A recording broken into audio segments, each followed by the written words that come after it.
অমিতেশ তার সমুদ্র সবুজ ফিয়াট গাড়িটা গ্যারেজে ঢুকিয়ে রেখে এসে সদর দরজার কলিং বেল টিপল। কলিং বেলের আওয়াজ ঘরের ভেতর পিয়ানোর টুংটাং শব্দ করে ছড়িয়ে গেল।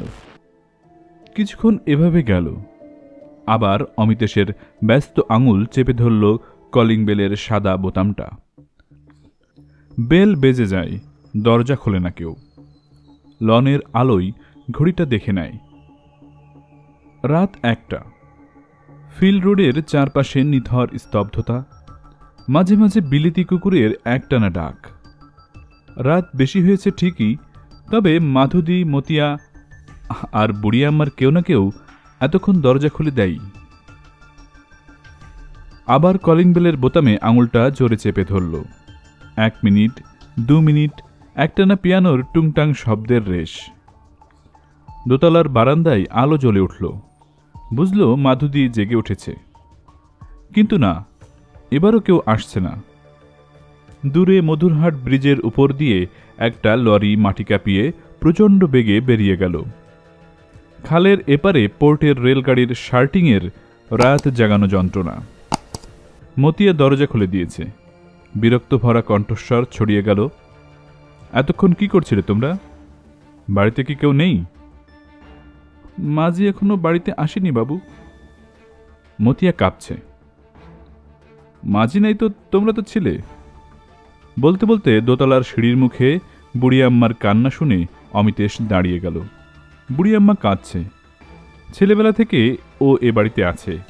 মা মারা যাওয়ার পর থেকে ওকে মানুষ করেছে বুড়িয়াম্মাই। জড়িয়ে ধরে বুড়িয়াম্মাকে জিজ্ঞেস করল, কাঁদছো কেন? কি হয়েছে? বৌরানি আর আসবে না খোকাবাবু, আমি ঠিক জানি আর আসবে না। হাপরের মতো ফুপিয়ে ফুপিয়ে উঠছে বুড়িয়াম্মার নুজ শরীরটা। কি বলছো তুমি? সুনিতা কোথায় গেছে? কেন আসবে না? ও তো প্রায় ক্লাব থেকে রাতে দেরি করেই ফেরে। দেরি হচ্ছে হয়তো, নিশ্চয়ই আসবে। এত ভাবছো কেন? অসংলগ্নভাবে অজস্র প্রশ্নের ঝড় ভেঙে পড়ল অমিতেশের গলা দিয়ে। ওপরে এসো অমি, হয়তো সুনিতার আসবে না। কে, মাধুদি? চমকে ওপরের দিকে তাকায় অমিতেশ। ডাক্তার অমিতেশ সেন। প্রায় 40 দৃপ্ত মানুষটা যেন এক আবেশে 7 বছরের শিশু হয়ে যায়। বুকের মধ্যে মৃদু মৃদু ইথারের কাঁপুনি। ভয়, এরই নাম কি ভয়? কেমন একটা অবশতা দুপায়ে জড়িয়ে ওঠে লতিয়ে লতিয়ে। সিঁড়ির রেলিং ধরে দোতলার বেডরুমের দিকে এগোই। কাছে আসতেই মাধুদি অমিতকে ডান হাতে আঁকড়ে ধরে। চলো, শোবে চলো। মাধুদির দৃপ্তস্বরে মোহচ্ছন্ন অমিতেশ। মুহূর্তে একটা জিজ্ঞাসা ছুড়ে দেয়, তোমরা সবাই এমন ভয় পেয়েছ কেন? সুনিতার তো আজ 14 বছর ধরেই বাড়ি ফিরতে এমন হয়। ক্লাব, পার্টি, ড্যান্স, ফাংশন এসব সেরে কোন দিন ও রাত 12টার আগে বাড়ি ফিরেছে বলতে পারো? তবু তোমরা ভাবছো ও আসবে না? চলো, সব বলছি।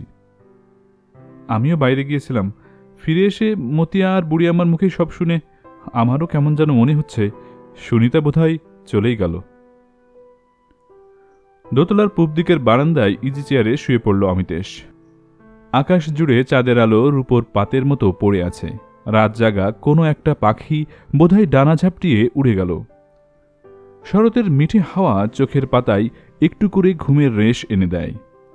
পাশে নাইট গাউন পরে বসে মাধুদি। কতগুলো স্নেহের আঙুল ক্লান্ত অমিতেশের মাথায় এলোমেলো ঢেউ তুলছে। মাধুদি দুঃসম্পর্কের পিসতুতো বোন। জন্মের সময়ই মাধুদি মাকে হারায়। 2-4 দিনের মধ্যেই বাবাও নাকি হার্ট ফেল করেন। সেই থেকে এ বাড়িতেই মানুষ। বয়সে হয়তো বছর দশকের বড়ই হবে মাধুদি, অথচ বরাবরই অমিতেশ তার নিঃসঙ্গ জীবনের যত হাসি কান্না, ব্যথা যন্ত্রণা সব কিছুরই ভাগ মাধুদিকে দিয়ে হালকা করেছে নিজেকে। মাধুদিও কি বিচিত্র! ছেলে পছন্দ করতে করতে আর বিয়েই করা হলো না তার। মেয়েদের বয়সে এমন একটা সময় হয়তো আসে যখন সেখানে আর কোনো অপরিচিত আগন্তুকের পদচিহ্নে কোনো ক্ষতের সৃষ্টি হয় না। কি ভাবছ আমি? মাধুরীর স্বরে চমকে ওঠে অমিতেশ। সুনিতা কি পালিয়ে গেল, নাকি তাকে কেউ কিডন্যাপ করেছে? পুলিশে তো অন্তত একটা ফোন করা দরকার। পুলিশ? মাধুরী সেই নিশীথ রাতে প্রায় চিৎকার করে ওঠে। কেন, এতে ভয় পাওয়ার কি আছে? কি বলছো আমি? আমাদের এত বড় বাড়ির নাম খবরের কাগজে উঠবে, লোকে বলবে অমিতেশ সেনের বউ পালিয়েছে। কত রং বেরঙের খবর বানিয়ে গল্প বেরোবে, সোসাইটিতে, ক্লাবে, বারে সবাই চোখ টেরিয়ে তাকাবে। না না, দুই একদিন দেখো না, হয়তো সুনিতা ফিরে আসতে পারে। বলতে বলতে অমিতেশের মাথায় হাত বুলিয়ে দেয়। জামাকাপড় ছেড়ে এখন শুয়ে পড়ো, কাল ভোরে দেখা যাবে। মাধুরী নিজেও এবার দাঁড়ায়। মরণ। কে কে ওখানে? একই সঙ্গে অমিতেশ আর মাধুরী দুজনেই চেঁচিয়ে ওঠে। কে বললে কথা? মরণ কে বললে? লাফিয়ে উঠে দরজায় অমিতেশ। আলো জ্বালার আগেই একটা ছায়া তরতর করে মিলিয়ে গেল ভেতরের লন আর সুইমিং পুলের পাশের ঝোপে। মাধুরী কাঁপছে, বোধহয় হাত পা অবশ হয়ে যাচ্ছে। অমি, অমি! ফিরে এলো অমিতেশ। প্রায় সংজ্ঞা হারিয়ে আসা মাধুরীকে তাড়াতাড়ি দুহাতে জড়িয়ে ধরল। কোনো রকমে তার ঘরে এনে বিছানায় শুইয়ে দিয়ে বলল, তুমি ঘুমিয়ে পড়ো, কাল সকালেই সব শুনব। Good night. দোতলার রেলিং ধরে দাঁড়িয়ে রইল অমিতেশ। কিছুক্ষণ চোখ দুটো মেলে দিল দূরে নীলচে জলে ভরা সুইমিং পুলের ওপর।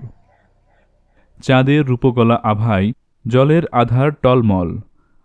আশেপাশে ঝোপের ভেতর ভালুক অন্ধকার। দূর্বাকাশের লনের সবুজে, রাতের নিস্তব্ধ সঙ্গীতে আর মনে চেপে রাখা চিন্তার রেশে অমিতেশ পিছিয়ে গেল 15 বছর আগের দিনগুলিতে। আগস্টের 6 তারিখ বিকেল থেকেই প্রচণ্ড বৃষ্টি। কলকাতার অর্ধেক রাস্তা জলে ভাসছে। ট্রাম, বাস সব বন্ধ। কোনো কোনো রাস্তায় আলো নেই, নিশার অন্ধকার। বিদ্যুতের সাদা সাদা দাগ গোটা কালো আকাশ যেন ফেড়ে ফেলেছে। সেদিনও এমনই দোতলার রেলিংয়ে দাঁড়িয়ে অমিতেশ ভাবছিল, কেন এত দেরি করছে মালবিকা? হ্যাঁ, সেদিন মালবিকাই ছিল তার সব। মালবিকা তার প্রথমা প্রিয়া, তার সঙ্গিনী। সুনিতাদের নিউ আলিপুরের বাড়িতে একটা সান্ধ্য পার্টিতে প্রথম আলাপ। রেডিওগ্রামে সে সময়ে দুরন্ত মিউজিক, বিল হেইলির rock and roll. Sunita, Surinder, Amrit Khanna, Tejesh, Mina, Ruma, Abanish, Gourish সবাই নাচছে। মাঝে মাঝে 2-1 সিপ বিয়ার আর হুইস্কি। কোণের দিকে নন্দারামানি, ভানু প্যাটেল, চিলতু, ওম প্রকাশ, উমাশঙ্কর, রতি, ওরা স্ট্রিপ পোকার খেলছে। কেউ কেউ মেঝেতে শুয়ে বোম বোম আওয়াজে মাতোয়ারা। হঠাৎ নজরে এলো অমিতেশের বাইরের লনে একটা দোহারা শ্যামলা রঙের মেয়ে, একলা। কাছে গিয়ে দাঁড়ায় অমিতেশ। আপনি এখানে একা? Do you feel bored? ঠিক বলেছেন আপনি। ঘুরে দাঁড়ালো সেই অপরিচিতা। চোখ দুটিতে একটি নিঃসঙ্গ সকরুণ সুর, মুখের হাসিতে মেঘ ডুবে যায়। অমিতেশও সায় দিল। আমারও বিশ্রী লাগছে, চলুন না সামনের লনে বসে আপনার কথাই শুনি। আপনি থেকে তুমিতে এসেছিল মালবিকা, সুনিতারই বন্ধু। তারপর কত দ্রুত দুটি মন একদিন আকাশ বাতাস কাঁপিয়ে ষড়যন্ত্র সংকুল এই মাটিতে এক হয়ে গেল। আজ আর তা মনে পড়ে না। বাবা বেঁচে থাকতেই মালবিকা এবাড়ির বউ হয়ে এলো। যদিও আমাদের সমাজে বউ বলাটা হাস্যকর, বেটার হাফ, কিন্তু মালবিকা ফুলশয্যার রাতে বারবার বউ কথাটাই শুনতে চেয়েছিল। অমিতেশের আদরে ডুবে গিয়ে বারবার করুণ কান্নার মতো বলেছিল, আমি বোধহয় তোমার মিসফিট। এরপর অনেক মেঘ গড়িয়ে গেল, অনেক হাসি কান্নায় ভরা রাত পেরিয়ে গেল। এলো সেই ভয়ঙ্কর দিন। না না থাক, কি সব ভাবছে অমিতেশ? বলির আগের মুহূর্তের মৃত্যু আতঙ্ক শিউরে ওঠা পাঠার দুটি চোখের করুণ আরতি ভেসে উঠেছিল সেই ভয়ঙ্কর রাতে। কার চোখে? যে চোখ বুঝলে অমিতেশ আদরে আদরে ভিজিয়ে দিত, সেই চোখ ওকে সেই ভয়ঙ্কর রাতে কি বলেছিল? সেদিনও সুনিতার বাড়িতেই পার্টি ছিল। ওরা দুজনেই গিয়েছিল। মাধু দিয়েছিল। রাত প্রায় 1টা। তখন সুনিতাই দৌড়ে এলো। এইমাত্র তোমার একটা ফোন কল এসেছে অমিতেশ। সিরিয়াস কেস, সুইনহো স্ট্রিটে, এই নাও ঠিকানা। আমি গেলে মালবিকারা কার সঙ্গে ফিরবে? কেন, আমার গাড়িটা নিয়ে চলে যাবে? সুনিতা বলল। আমি তোমার সঙ্গেই যাব। তুমি রোগী অ্যাটেন্ড করো, ততক্ষণে আমি গাড়িতেই বসে থাকব। মাধুদি পাশে এসে দাঁড়িয়ে বলল। তাছাড়া আমার মাথাটাও বড্ড ধরেছে। বেশ, তাই হোক। মালবি দূরে দাঁড়িয়ে থাকা মালবিকার দিকে কথাটা ছুড়ে দিল। ডোন্ট ওয়ারি, আমি তো আর অচেনা কারোর বাড়িতে নেই।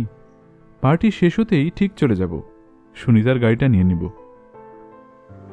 মাধুজিকে নিয়ে অমিতেশ তাড়াতাড়ি বেরিয়ে গেল সুইনহো স্ট্রিটে।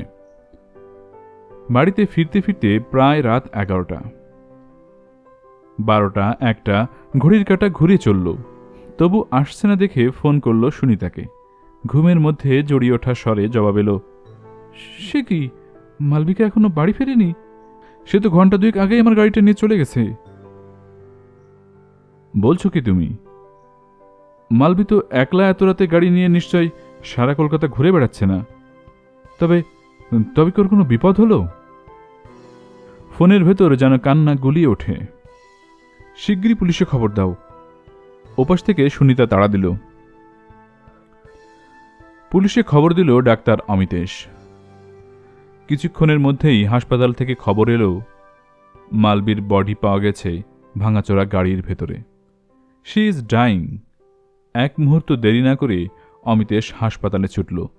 মাধুদিও সুনিতাকে ফোন করে হাসপাতালে এলো। তদন্তে প্রকাশ পেল ধারালো দা জাতীয় কিছু একটা দিয়ে মাথার পেছনের খুলি ফাটিয়ে দেওয়া হয়েছে। সারা গায়ে মুখে মদের গন্ধ। গাড়িটা আলিপুর রোডের এক বাড়ির পাঁচিলে এসে ধাক্কা খেয়ে পড়েছিল। গায়ের সমস্ত দামি অলংকার আর পার্সের ভেতরে রাখা 100-5 টাকাও গায়েব। মরবার আগে মালবি শেষ কথা বলেছিল 2বার, সুনিতা, সুনিতা। মালবিকে হারিয়ে অমিতেশ একেবারে ভেঙে পড়েছিল। মন ও শরীর দুই নাজেহাল। একদিকে মাধুদি, অপরদিকে সুনিতার সেবার স্পর্শে আবার নতুন করে হাসতে শুরু করল। আবার মনে হল জীবনের গভীরে শোকই সব নয়, আনন্দও আছে। প্রেমও মানুষকে বাঁচার প্রেরণা যোগায়। বাড়ির সবকিছু ফেলে সুনিতা তার মনের নতুন আলো অমিতেশকে দিন রাত ছায়ার মতো ঘিরে রইল। 15টি বছর। সত্যি ভাবতে আজও এই নিশীথ রাতে রোমাঞ্চ লাগে। 15 বছর আগে সুনিতা তার নতুন স্ত্রী হয়ে এ বাড়িতে আসে। জীবনের এই কটি দিনে সে কোনো আশা করেনি, কোনো সুদূর কামনার বেড়াজালে নিজেকে জড়ায়নি। দিন যায়, মাস যায়, ক্রমে ক্রমে মালবিকার অভাবের শূন্যতা ভরিয়ে দিল সুনিতা।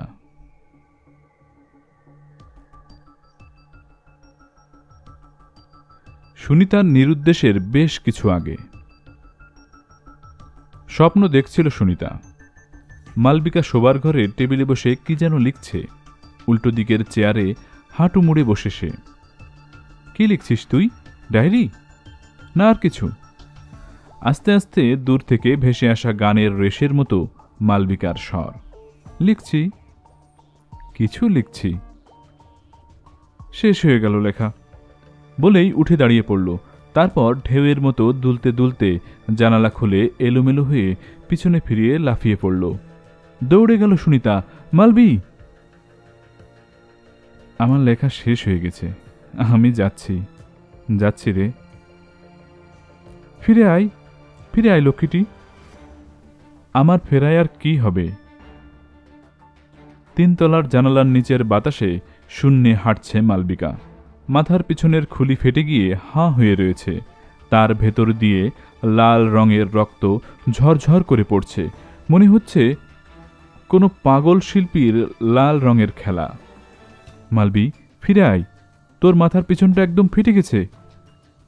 সুনিতার ডাকে তবু মালবিকার আর উঠে আসছে না। সে হাওয়ায় দুলছে, পূব দিকের সুইমিং পুলের জানালার ছায়ায় নেচে নেচে। কখনো বা গাছের ফাঁক দিয়ে, কখনো বা দূরের ট্রাম লাইনের তারের ওপর দিয়ে সার্কাসের মেয়ের মতো দুলে দুলে মালবিকা আস্তে আস্তে মিলিয়ে যেতে লাগল। মাঝে মাঝে মুখ ঘুরিয়ে হাসছে, কচি মেয়ের হাসি, পুতুলের হাসি, শব্দহীন হাসি। মালবি, ফিরে আয় সোনা। সুনিতা বোধহয় কাঁদছিল। আর নয় সুনিতা, তুই ওকে দেখিস। মালবিকা হাঁটছে, শূন্যে হাঁটছে। চারিদিকে হঠাৎ অন্ধকার হয়ে এলো। কালো কালো শকুনের দল তেড়ে আসছে উড়ন্ত মালবিকার দিকে, ওকে ঠুকরাচ্ছে। শাড়ি, ব্লাউজ, সায়া সব ছিঁড়ে টুকরো টুকরো। একটা নয়, দুটো নয়, শয়ে শয়ে শকুন। চি চি চিৎকার, মহাশূন্যের কালো অন্ধকারে এক রূপবতী নায়িকার পুতুল হাসি। মালবিকার পিছনটা ছাড়া আর কিছুই দেখতে পাচ্ছে না সুনিতা। হাটা বড় হচ্ছে, বড়, আরও বড়। আর লাল রঙের রক্তের ধারা যেন নদী হয়ে উঠল। শকুনগুলো মাথার খুলিটাকে দুভাগ করে ফেলে তার ভেতরের ঘিলু, রক্ত, মাংস ঠুকরে ঠুকরে চেটে নিচ্ছে। সুনিতার ঘুম ভেঙে গেল এক বীভৎস যন্ত্রণায়। দম বন্ধ ভয়ে, আতঙ্কে শিউরে উঠল। চেঁচাতে গেল, পারল না। এ কি, আমার গলায় কি হলো? কথা বেরোয় না কেন? কাশল সুনিতা। মাথার পিছন, বুক, পিঠ ঘেমে নিয়ে যাচ্ছে। বিছানা ছেড়ে লাফ দিয়ে উঠে জানালার ধারে গেল। কেউ নেই। ভোরের বাতাস, দু একটা পাখি মিষ্টি গলায় ডেকে চলেছে। দূর থেকে কারো রেডিওগ্রামে বিদেশি সুরের আলাপ। শুধু লনের ওপর পাম গাছটায় বসা একটি শকুনের চোখ ওর দিকে তাকিয়ে। সুনিতা তাড়াতাড়ি গিয়ে আয়নার সামনে দাঁড়ায়। এ কি চেহারা হয়েছে তার! আয়নার ভেতরে আর এক সুনিতা, চুল এলোমেলো, উচ্ছৃঙ্খল, পরনে নাইট গাউনের স্ট্রাপ খোলা, চোখের কোণে কালি, গলার ফর্সা রং মেটে মেটে। আয়নার দিকে নিজের গালটা ফোলালো, ঠোঁট উল্টে জিভ বের করে দেখল, চোখের কোলে হাত বোলালো, কপালের কোণে একটা পাকা চুল। তবে কি তার অনেক বয়স হয়ে গেল? শরীরের ভাঁজে ভাঁজে যৌবন বোধহয় গতায়ু। 15টা বছর তো অমিতেশের সঙ্গে ওর বিয়েই হয়েছে। 15 বছর ধরে এই ঘর তার। এর জানালার পর্দা, ক্যাবিনেট সেট, কোণের ফ্লাওয়ার ভাস, এমনকি মডার্ন পলিথিনের ইজি চেয়ারটি পর্যন্ত তার পছন্দ করা। আয়নার ছবিটার সঙ্গে খেলা করতে ইচ্ছে হচ্ছে। জিভটা বের করে ভেঙচিয়ে দিল। কি বিশ্রী ওই লম্বা সুচলো জিভটা, গায়ে ফাটা ফাটা দাগ। খেলা, শুধু শুধু খেলা। অমিতেশ বলে, সব খেলার পিছনে একটা মোটিভ বা উদ্দেশ্য থাকে। মানুষের কোনো শারীরিক ক্রিয়াই মোটিভ ছাড়া হয় না। এখন যদি অমিতেশ হঠাৎ এ ঘরে ঢুকে পড়ত, তবে ওকে এভাবে দেখলে কি ভাববে? সত্যি কি সুনিতা 15 বছর পর মালবীর মৃতদেহ খুঁজছে?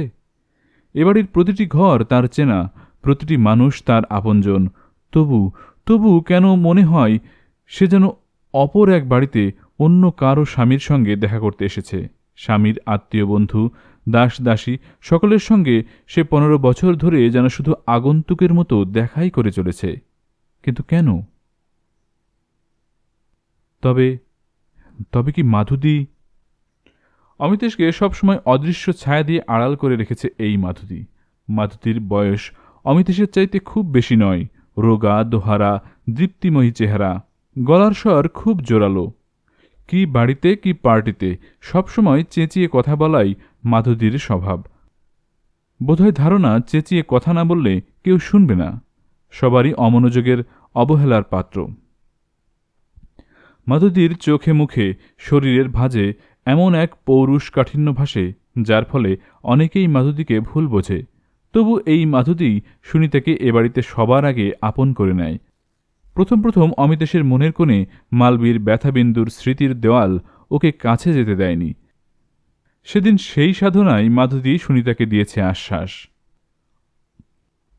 অমিতেশ বিয়ের বহু বছর পরও জানতে চাইত, মালবীকে সামান্য করে টাকা আর গহনার লোভে কারা এমন নৃশংসভাবে হত্যা করল? কোনো কিনারা হলো না। তোমার কি মনে হয় সুনিতা? আমার ধারণা, আমাদের পার্টিতে ওই ডাকাত দলের কেউ ছিল।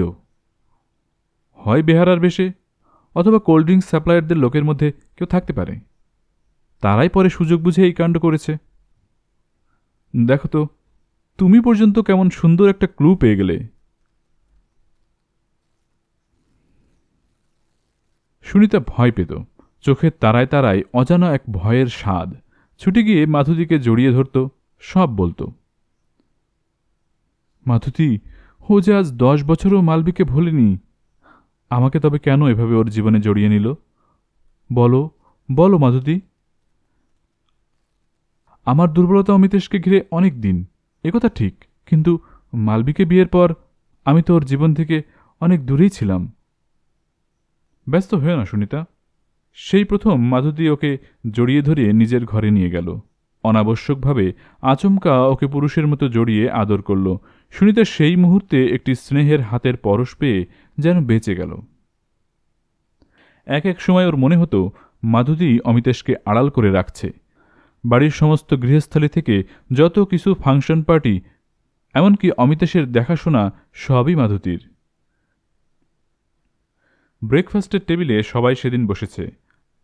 আম্মা খাবার দিয়েছে, কিন্তু অমিতেশ তখনও নিচে আসেনি। ওপর থেকেই চেঁচাচ্ছে, আমার ব্রাউন টাইটটা কোথায়? মাধুরী আর ও দুজনে চুপচাপ। কী ব্যাপার বলো তো, তোমরা আমার ঘরে সবসময় জিনিসপত্র নাড়াচড়া করো কেন? বলতে বলতে ঘরের বাইরে সিঁড়ির ওপরে এসে দাঁড়ালো অমিতেশ। তোমার ড্রয়ারের ভেতরে আছে। কফির কাপে চামচ নাড়তে নাড়তে মুখ নিচু করেই জবাব দিল সুনিতা। অমি, তোর কি রুচিজ্ঞান কমে যাচ্ছে? প্রশ্নটা চেঁচিয়ে ছুড়ে দিল মাধুরী। অমিতেশ শান্ত। এই সকালবেলায় কেউ ব্রাউন টাই পরে? মর্নিংয়ের বেস্ট অ্যাডজাস্টমেন্ট হলো লাইট ইয়েলো। একটু পরেই অমিতেশ খাওয়ার টেবিলে ফিকে হলুদ রঙের টাইটা পরে এসে বসল।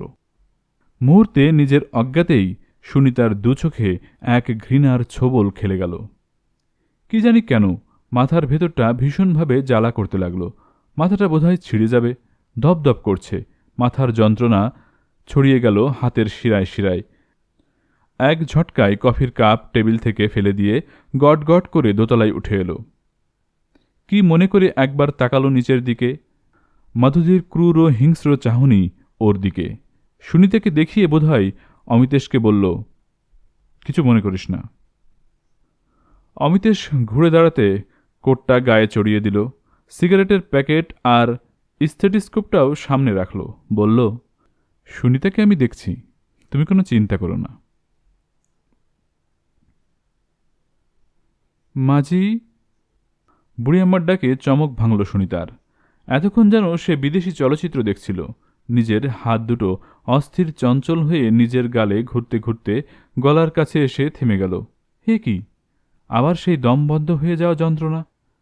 কোথায় কিসের যন্ত্রণা, কিছুই বুঝতে পারে না। বুক, পিঠ, গলা সব ঘেমে উঠেছে। গলার ভেতরে এক ব্যথা আর আবেগের দলা গুলিয়ে উঠছে। চোখ দুটি ছোট হয়ে আসে। অব্যক্ত এক কাতরতায় হু হু করে ওঠে বুকের ভেতরটা। কি হলো মাজি? শরীর খারাপ লাগছে?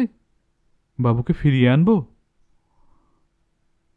বুড়ি আম্মা পাশে এসে স্নেহময়ী মায়ের মতো দুহাতে জড়িয়ে ধরে। বাইরে তখনও অমিতেশের গাড়ি স্টার্ট হয়নি। মাধুরী ফিরে আসেনি মেন গেট থেকে। ফিসফিসিয়ে সুনিতা বলে, না বুড়ি আম্মা, আমার কিছু হয়নি, আমি নিজের ঘরে যাচ্ছি। বুড়ি আম্মা স্বগোক্তি করার মতো বলে চলল আস্তে আস্তে, ডাইন, হ্যাঁ একদম ডাইন। নিজে বিয়ে শাদী না করে খোকা বাবুরে নষ্ট করে দিচ্ছে। অন্য দিন হলে সুনিতা হয়তো ধমকে দিত, কিন্তু তখন সেই মুহূর্তে বুড়ি আম্মাকে কিছুই বলল না।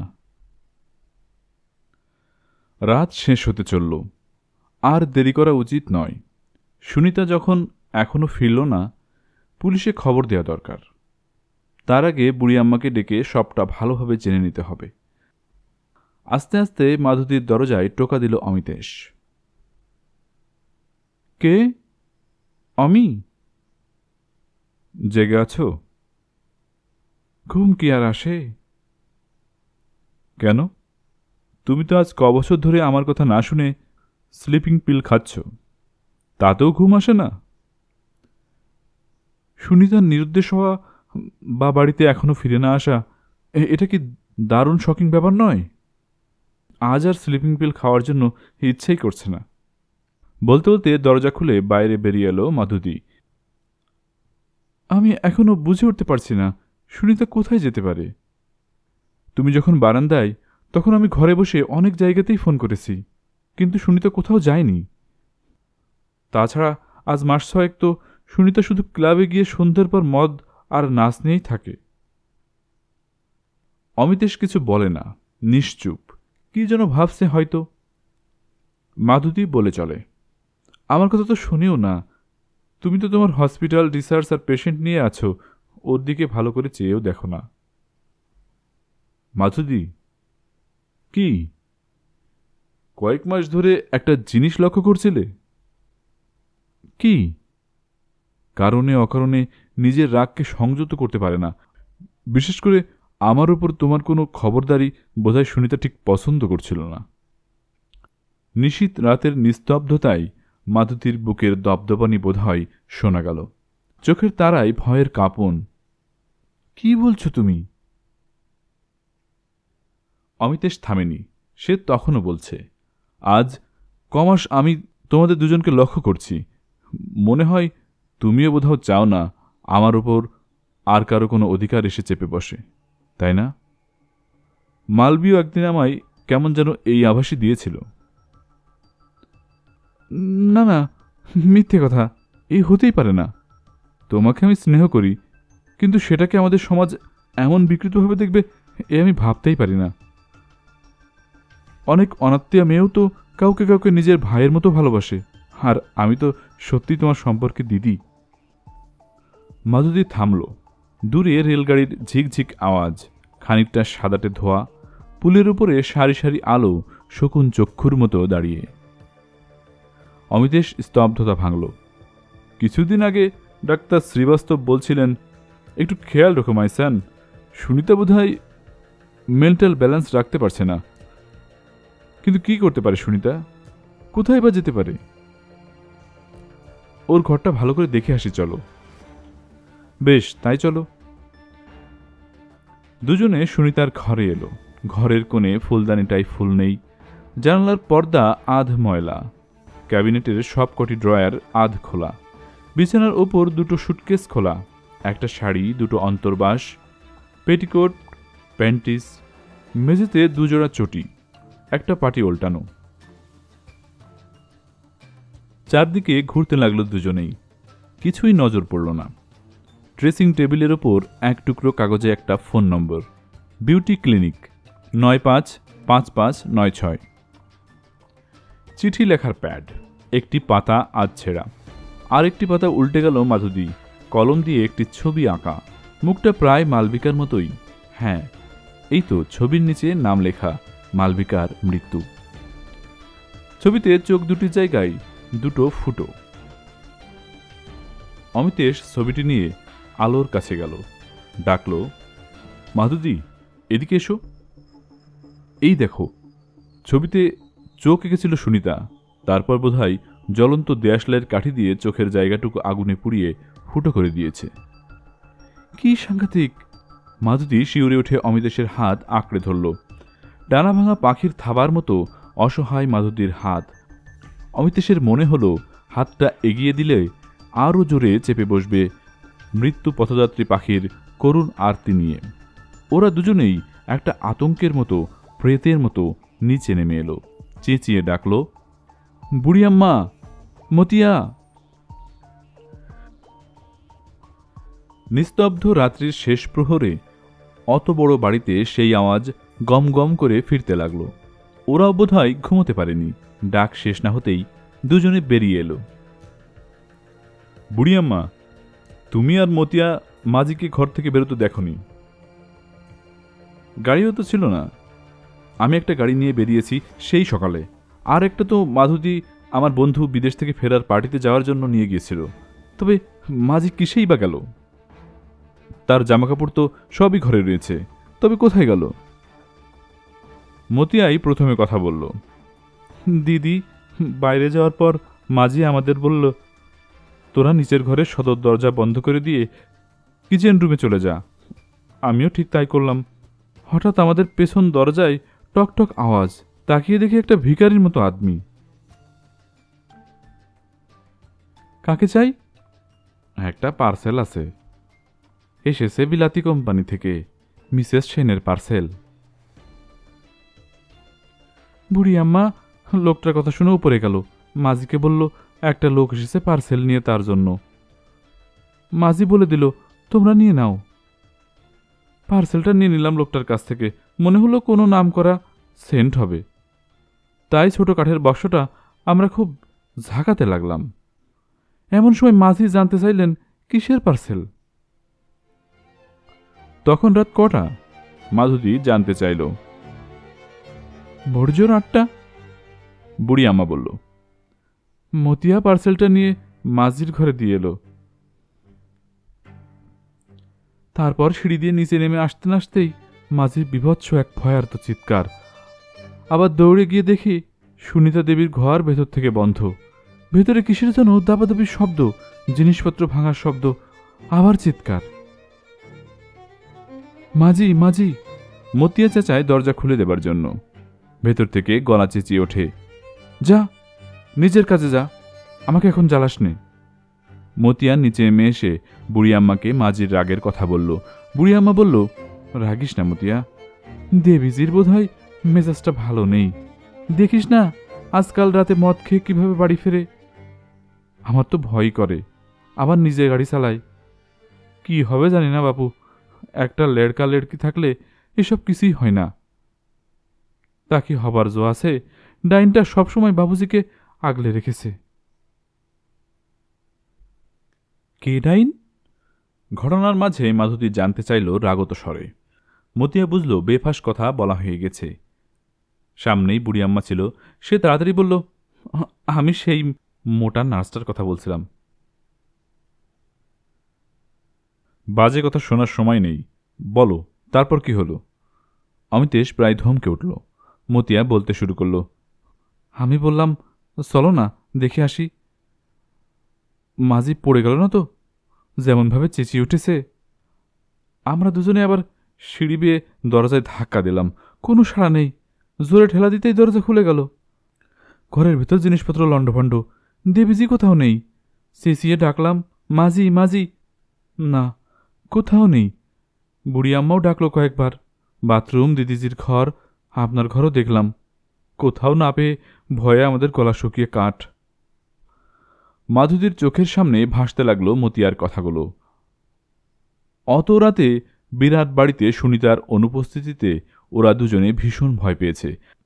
মতিয়া আর বুড়ি আম্মা দুজনে হাত ধরাধরি করে দোতলার সব ঘরেই খুঁজল। মাঝি মাঝি বলে প্রতিবার ওদের গলার স্বর ভয়ে বিকল হয়ে উঠল। তাড়াতাড়ি ওরা ঘর বারান্দার সমস্ত আলো জ্বেলে দিল। দাঁড়াও, কার পায়ের শব্দ শোনা যাচ্ছে? বুড়ি আম্মা থমকে গেল। কোথায় শব্দ? ও তোমার মনের ভুল। কি জানি বাপু, বাবুজি আর দিদিজি তাড়াতাড়ি বাড়ি ফিরলে বাঁচা যায়। মাঝির রকম সকম আজ কদিনই যেন অদ্ভুত লাগছিল। আত্মহত্যা করেনি তো? ও মা! নাকি সুরে চেঁচিয়ে ওঠে মতিয়া। মরলে তো আমরা লাশ দেখতে পেতাম। আচ্ছা, ওই লোকটাই বা এত রাতে কিসের পার্সেল দিয়ে গেল? চলো তো সেটাই খুঁজে দেখি। আবার ওরা সুনিতার ঘরে এলো। না, কোথাও খুঁজে পেল না সেই পার্সেল বা কোনো বক্স।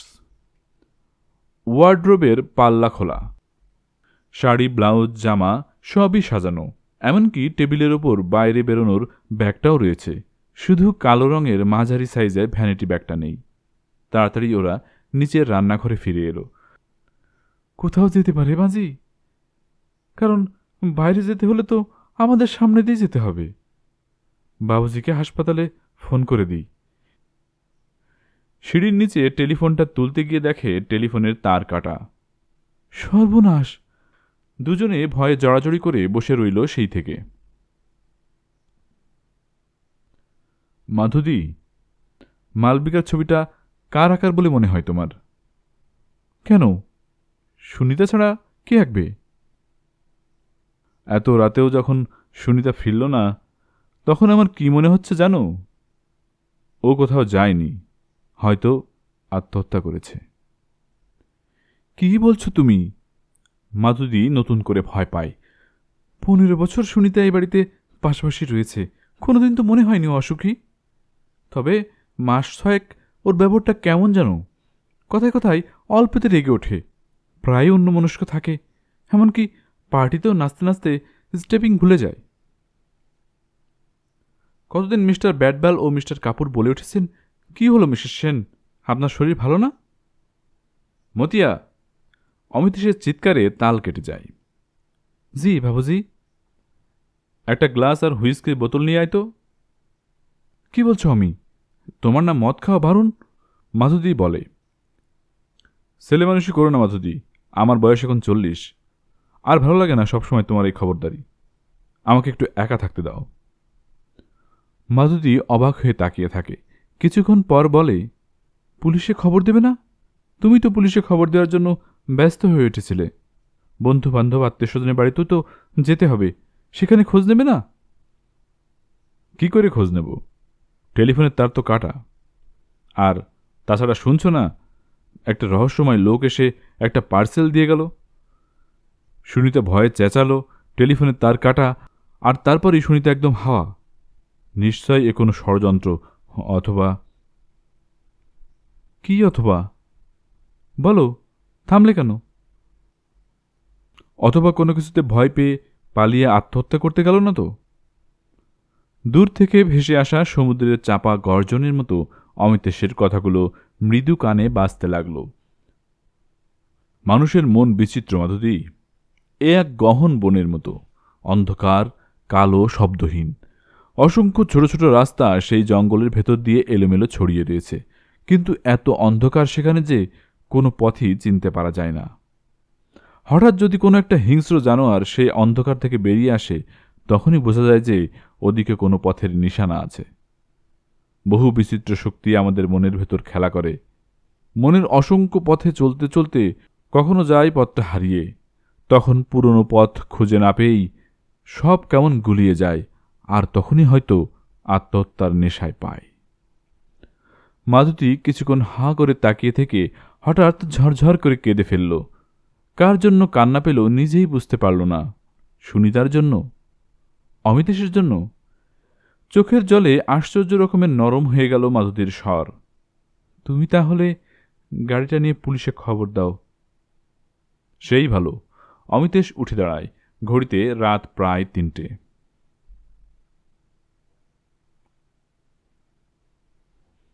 আমার স্ত্রী রাত 8টার পর থেকেই নিখোঁজ। সে কি ডাক্তার সেন, কি ব্যাপার, ঝগড়াঝাটি করেছিলেন নাকি? হাসতে লাগলেন পুলিশ অফিসারটি। প্রতিদিন হাজারটা নিরুদ্দেশের খবর শুনে ওরা অভ্যস্ত। তার উপর ডাক্তার সেনের মতো আপার ক্লাস এলিটদের জীবনে এই ধরনের ব্যাপার তো প্রায়ই তার নজরে আসে। শেষ পর্যন্ত দেখা যায় নেহাতি দাম্পত্য কলহের ব্যাপার। আমার মনে হচ্ছে আমার স্ত্রীর কোনো অ্যাক্সিডেন্ট হয়েছে, তাছাড়া কিছুকাল ধরে ও নিউরোসিসে ভুগছিল। বলুন তো ব্যাপারটা। কাগজ কলম নিলেন পুলিশ অফিসার। আদ্যপন্ত ব্যাপারটা বলে গেল অমিতেশ। বলা শেষ হলে জিজ্ঞেস করল, আমি একটা টেলিফোন করতে পারি? ডায়াল করল 399। আমার টেলিফোনের তারটা কেটে গেছে, দয়া করে তাড়াতাড়ি লোক পাঠিয়ে দিন। 1322 নম্বর, ফিল রোড। Thank you. কিন্তু এত রাতে কোন ইনভেস্টিগেটিং অফিসারকে পাঠাই বলুন তো? পুলিশ অফিসারটি বেশ সমস্যায় পড়েছেন বলে মনে হলো। কেন? আমি তো রয়েছি। ঘরের কোণে ইজি চেয়ারে শুয়ে রয়েছেন এক ভদ্রলোক, চোখের ওপর আলো আড়াল করা রুমাল। তুমি কি জেগে আছো নাকি? তাছাড়া তোমার তো কাল অফ ডে। তা হোক সমীর, বলে ধীরে ধীরে উঠে দাঁড়ালেন ভদ্রলোকটি। কাছে এসে বললেন ডক্টর সেনের দিকে তাকিয়ে, আমাকে আপনি চিনতে পারছেন না ঠিকই, কিন্তু আমি আপনাকে জানি অনেক দিন থেকে। 15 বছর আগে আপনার প্রথম স্ত্রী মালবিকা দেবীর খুনের তদন্তের সময় আমি মিস্টার মেননের সঙ্গে ছিলাম। অমিতেশ একটু চমকে ওঠে। আপনি ক্লান্ত, বাড়ি যান। আমি একটু পরে যাচ্ছি আপনার বাসায়। সমীর, তুমি ততক্ষণে সর্বত্র ওয়্যারলেসে খবর দিয়ে দাও। স্টেশন, এয়ারপোর্ট আর শহর থেকে বেরোবার সব জায়গায় যেন ভালো মতো চেক করা হয়। সুনিতা দেবীর একটা ছবি পেলে ভালো হতো। আমি নিয়ে এসেছিলাম, কথায় কথায় ভুলেই গেছিলাম। পকেট থেকে পাসপোর্ট সাইজের ছবিটা বের করে দেয় অমিতেশ। তারপর বাইরে যাওয়ার জন্য পা বাড়ালো। আমি না যাওয়া পর্যন্ত আপনি কোথাও যাবেন না। যদি কোনো আর্জেন্ট কল আসে, মানে হাসপাতাল থেকে। অমিতেশ দাঁড়ায়। তাহলে যাবেন অবশ্য। After all, doctor hands can save A dyeing person. Amitesh চলে যেতেই সমীর গুহ একেবারে যেন ঝাঁপিয়ে পড়ল। কী ব্যাপার তোমার অজয়? কেসটা যেন তুমি ইচ্ছে করেই হাতে নিলে। বড় ঘরের কেস চাই, তোমার দেখি খুব ইন্টারেস্ট। নো ব্রাদার, তুমি জানো না অনেক কিছুই। ডাক্তার সেনের প্রথমা যখন মারা গেল, তখন আমি মেননের আন্ডারে সামান্য একজন সাব ইন্সপেক্টর। মালবিকা দেবীর মৃত্যুটা স্রেফ একটা অ্যাক্সিডেন্ট কাম ডাকাতি বলে চাপা পড়ে গেল। আমার ধারণা বরাবরই অন্য। বছর 3 হলো আমি একটা নতুন ইনফরমেশন পেয়েছি। নাম বাবুরাম। মালবিকা দেবী যে গাড়িতে ওঠার আগেই খুন হয়েছিলেন, তাকে কোনো ডাকাত টাকা পয়সার লোভে ধারালো অস্ত্র দিয়ে আঘাত করেনি, তার প্রমাণ আমি পেয়েছি। ওই বাবুরামই সেদিনের চোর। দ্বিতীয়ত, ওই ছিল ডাক্তার সেনের বর্তমান স্ত্রীর পেয়ারে চাকর। তৃতীয়ত, মালবিকাকে না দেখলে বোধহয় উনি সুনিতাকে আগেই বিয়ে করতেন। এসব কি বলছো তুমি? বুঝলে সমীর, অজয় বোস কোনো বিষয়ে নিশ্চিত না হয়ে কোনো সিদ্ধান্ত নেয় না। বলতে পারো এটা আমার জেদ। আমি 15 বছর আগেই ধরে নিয়েছিলাম মালবিকা মার্ডারের পিছনে কোনো ক্রূর ষড়যন্ত্র আছে, কিন্তু কারো কোনো মোটিভ কিছুই খুঁজে পাইনি। অমিতেশবাবুর একটা অদ্ভুত দিদি আছেন, তাকেও সন্দেহ করেছিলাম, কিন্তু কোনো প্রমাণ পাইনি। ঘুরে ফিরে সুনিতা দেবীকে আমার সন্দেহ হয়েছিল, কিন্তু দেখা গেল ছেলেবেলা থেকেই সুনিতা ও মালবিকা পরস্পরের অন্তরঙ্গ বন্ধু। একমাত্র অমিতেশকে নিজের কাছে পাওয়া ছাড়া আর কোনো মোটিভই পাওয়া যায় না। এছাড়া বাবুরামের কথা একবারও সুনিতা দেবী তদন্তের সময় বলেনি। টাকা পয়সা, সোনার গহনা চুরি হওয়াতে পুলিশের নজর সম্পূর্ণ অন্যদিকেই ছিল। মেনন সাহেবকে এসব কথা বললে তিনি হেসেই উড়িয়ে দিতেন, বলতেন, হ্যালো ইয়াং বয়, পুলিশের কাজটা রিয়েলিস্টিক, এখানে নাটক নভেলের গল্প বানানো যায় না। এইসব বলে একেবারে কেসটা শেষ পর্যন্ত চাপাই পড়ে গেল। কিন্তু আমি জানতাম সময় একদিন আসবেই। দেখো, ভাগ্যচক্রে সেই বাবুরামই আজ আমার চেলা। সেই সব স্বীকারোক্তি করেছে। টাকা চুরি করেছে সে ঠিকই, কিন্তু মালবিকা দেবীকে আঘাত করার মতো সাহস তার কিশোর বয়সে ছিল না। শুধু কোনো প্রত্যক্ষ প্রমাণ নেই বলেই সুনিতা দেবীকে গ্রেপ্তার করা যাচ্ছে না। কিন্তু এখন আবার শুনছি সুনিতা দেবী নিরুদ্দেশ। এ কেস আমি তদন্ত করব। তুমি কেবল ইন্সপেক্টর নিয়োগীকে সবসময় আমার সঙ্গে যোগাযোগ করতে দাও। বেশ, তাহলে এখনই ডাক্তার সেনের বাড়িতে চলে যাও। আমি ওয়্যারলেসে সব জায়গায় ইতিমধ্যে মেসেজ করে দিচ্ছি।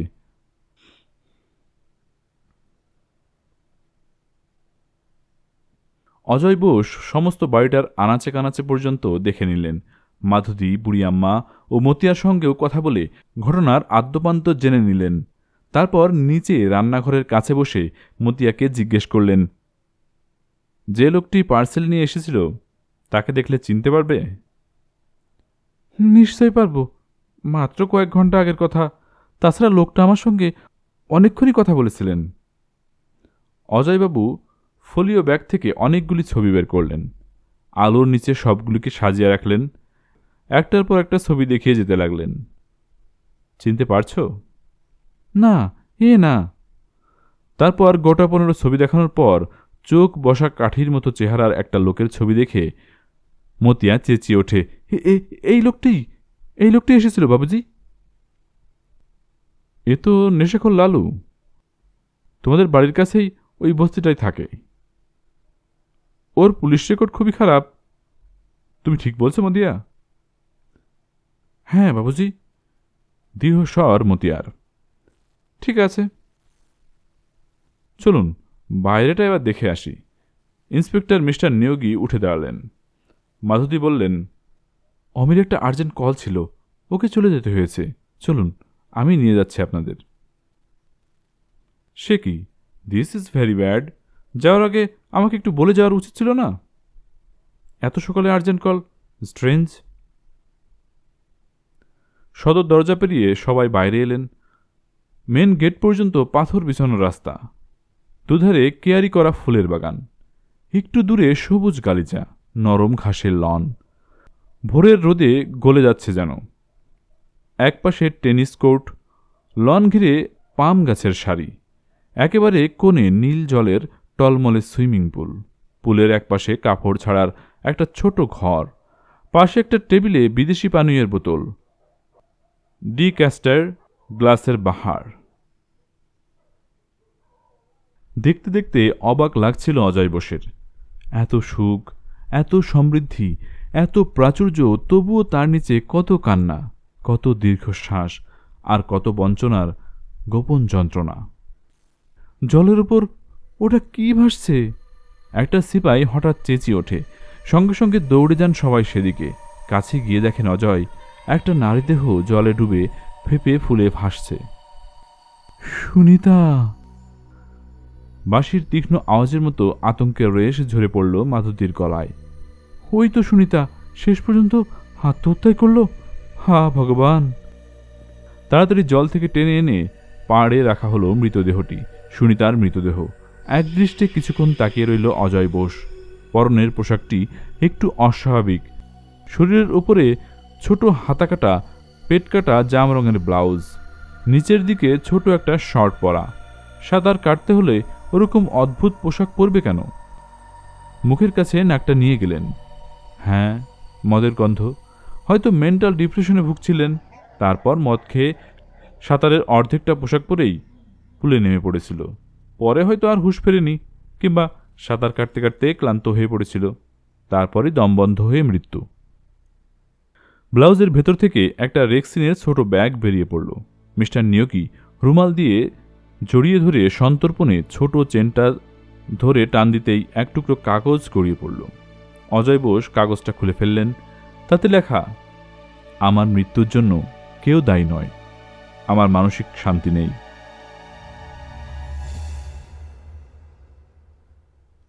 মৃতদেহটা ময়নাতদন্তে পাঠিয়ে দিয়ে ইন্সপেক্টর নিয়োগী নিজের চেয়ারে এসে বসলেন। জানেন মিস্টার বোস, আমার ধারণাটা ছিল কোনো সেন্সেশন কেস হবে। আপনার সঙ্গে থাকাটা রীতিমতো ভাগ্যের দরকার, কিন্তু শেষকালে একটা সুইসাইড কেস। আপনি কি ভেবেছিলেন? আমি ভেবেছিলাম মিস্টার সেনের চেহারা তো খারাপ নয়, বরং ফিগারটা যে কোনো ফিল্ম আর্টিস্টেরও হিংসার ব্যাপার। হয়তো কেউ কিডন্যাপ করেছে, মানে আরও কিছু থ্রিলিং ব্যাপার, এই আর কি। জানেনই তো, মাঝে মধ্যে এরকম সেন্সেশন কেস না গেলে দিনরাত চোর পকেটমার নিয়ে দিন কাটাতে হয়। ডাক্তার সেনকে খবর পাঠিয়েছেন তো? খবর পাঠানো হয়েছে আগেই, এমনকি ওর সঙ্গে কথাও বলেছি। ব্লাউজের মধ্যে পাওয়া ব্যাগটার ভেতরের কাগজের লেখাটা সুনিতারই, তবে লেখার ধরনটা এলোমেলো আর বড্ড বেশি তাড়াতাড়ি করে লেখা। অমিতেশবাবুর দিদি কিন্তু বললেন যে লেখাটাই সুনিতার লেখার ধাঁচ আছে ঠিকই, কিন্তু একটু অন্যরকম। তবে আত্মহত্যার আগে মানুষের মনে কোনো উত্তেজনা জাগে বোধ হয়, তাই মানসিক বিকৃতিতে লেখাটাও একটু আধটু পাল্টে যেতে পারে। কাউকে ওদের বাড়ি পাঠিয়ে সুনিতা দেবীর লেখার কিছু স্পেসিমেন আনিয়ে নিয়ে ওই লেখাটা সমেত হস্তরেখা বিশারদ মিস্টার কৃষ্ণানের কাছে পাঠিয়ে দিন। যদি হাতের লেখা এক না হয় তবে অন্যভাবে ভাবতে হবে, না হলে আত্মহত্যায় ধরতে হবে। আমার মনে হয় কি জানেন, সুনিতা দেবী হয়তো বুঝতে পেরেছিলেন তার স্বামী তার অপরাধের কথা জানতে পেরেছেন। না হলে গত 6 মাস ধরে তার ব্যবহার সবার কাছেই খারাপ লাগতো কেন? সবসময় অন্য মানুষকে ভাব, রাস্তাতেও নাকি দুবার দুর্ঘটনার হাত থেকে বেঁচে গেছেন। সেই মানসিক হতাশারই চরম ফল হলো আত্মহত্যা। হতে পারে। আচ্ছা, এখন তবে উঠি। কাল সকালের মধ্যেই করোনারের রিপোর্ট আর মিস্টার কৃষ্ণানের হাতের লেখার মালিকানার ফয়সালাটা পাঠিয়ে দেবেন কিন্তু। করোনারের রিপোর্ট ও হস্তলেখা বিশারদ মিস্টার কৃষ্ণানের রিপোর্ট স্থির করল নেশার ঘরে আত্মহত্যা করার উদ্দেশ্যেই মিসেস সুনিতা সেন সুইমিং পুলের জলে ঝাঁপিয়ে পড়েছিলেন এবং জলে ডুবে মারা গেছেন। অনেকেই ভাবল সুনিতা দেবীর মৃত্যু রহস্যের সমাপ্তি হল, কিন্তু ৩-৪ দিন পর বাবুরাম এসে যদি লালুর মৃত্যু সংবাদটা না জানাতো, তাহলে হয়তো সবার মতোই অজয় বসু এই কাহিনীর পরিসমাপ্তি টেনে দিতেন। ঠিক বলছিস? লালু মান্না মারা গেছে? হ্যাঁ স্যার, কোনো খবরের আশায় আগেই আমি সেই ক্যাফেতে গিয়েছিলাম। গিয়ে দেখি খুব ভিড়। কি ব্যাপার? শুনলাম কিছুক্ষণ আগে ওখানে লালু সেই বাজে মেয়ে সুখীকে নিয়ে মদ খেতে গিয়েছিল। চেয়ারে বসে বকবক করতে করতেই হঠাৎ লোকটা ঠেসে গেল। থানার লোকজনও দেখলাম মরা পোস্টমর্টেমে চলে গেল। চল তো দেখি। অজয় বোস তাড়াতাড়ি মর্গের দিকে রওনা হলেন। পুলিশ সার্জন মিস্টার পাকড়াশি ওকে দেখে চেঁচিয়ে উঠলেন, আরে মিস্টার বোস যে, ব্যাপার কি? কিছু না। লালুর অটোপসির ফল কি? অত্যাধিক মাত্রায় আফিম সেবনই মৃত্যুর কারণ। লোকটার নাকি নাম করা গুন্ডা ও নেশাখোর। নেশার মাত্রা বোধহয় আজ একটু বেশি হয়েছে, ব্যাস। শুনলাম ওর সঙ্গে নাকি একটা বাজে মেয়েও ছিল। নেশার ঘরে আফিমের মাত্রা বাড়িয়ে দিয়েছে, এর ফলেই মৃত্যু। কিন্তু সামান্য একটা গুন্ডার মৃত্যুতে আপনি এত চিন্তিত কেন? সে কথা পরে বলবো মিস্টার পাকড়াশি। অজয় বোস আর দাঁড়ালেন না। তার নিজের হাত নিজেরই কামড়াতে ইচ্ছে করছে। যেই মুহূর্তে মতিয়া লালুর ছবি দেখে শনাক্ত করল, সেই দিনই লালুকে থানায় ধরে এনে জিজ্ঞাসাবাদ করা উচিত ছিল। কিসের পার্সেল সে অত রাতে মিসেস সেনের বাড়িতে দিয়েছিল? কেই বা তাকে পাঠিয়েছিল? সব গোলমাল করে দিল সুনিতা দেবীর চিঠিটা। আমার মৃত্যুর জন্য কেউ দায়ী নয়, এই কটি কথা আবার সব গুলিয়ে দিল। কিন্তু হস্তলেখা বিশারদের রিপোর্টটাও তো বলল যে লেখাটা সুনিতা দেবীর অন্য লেখার সঙ্গে মিলে যাচ্ছে। তবে তিনি কি সুনিতা দেবীর আগের হাতের লেখা দেখেছেন? ডাক্তার সেনের বাড়ি থেকে যে লেখাগুলো সুনিতা দেবীর স্পেসিমেন বলে দেওয়া হয়েছে, তা তো অন্য লোকের লেখা হতে পারে। কে লিখতে পারে? মাধুদী? বুড়ি আম্মার গোপন সাক্ষীতে বোঝা গেল অমিতেশবাবুর সবসময় মাধুদীর ছায়ার বেড়া জলে আটকে থাকতেন।